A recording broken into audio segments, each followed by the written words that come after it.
is the amount of therapy and the quality of therapy is so different than what you'll get anywhere else. We really set the bar very high for these kids and make them jump over it, and then they jump over it again, and set it higher, and then they jump over that, and then set it higher to reverse the painful process.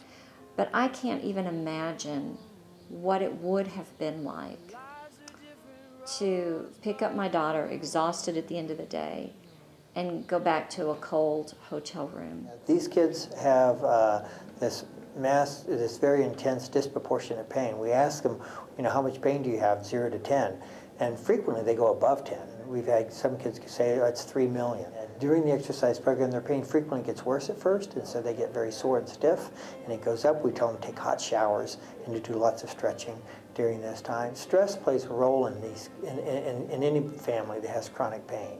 I mean, they've had pain for years, many of these kids, and to just not have that extra stress placed upon them is beneficial. I was a little bit nervous about coming into a total stranger's house, but after we came here, there was just such a welcome from the Ellenbergs that it just made me feel at home right when we walked in the door.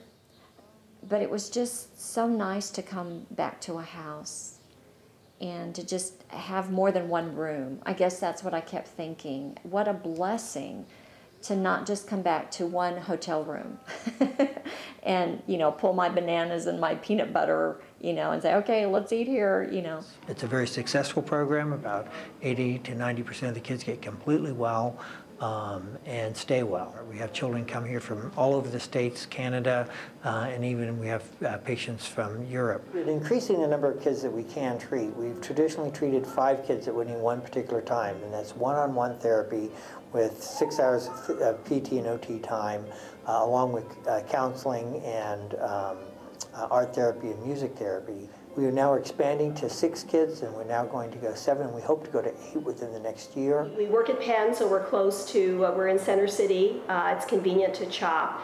And so I talked to Jonas about it, and we gave it some thought, and then we decided to volunteer. We have hosted 2 families, and our second family is leaving tomorrow morning. And it's both been very easy, very pleasant experience, and in the end, we think we're getting more out of these meeting other people than they are from us, so it's been quite nice. Sometimes we'd visit with the Ellenbergs, sometimes they would go to their study and library and do things, and it was very relaxed. We weren't walking on eggshells like, oh, I don't want to upset them or they don't want to upset us.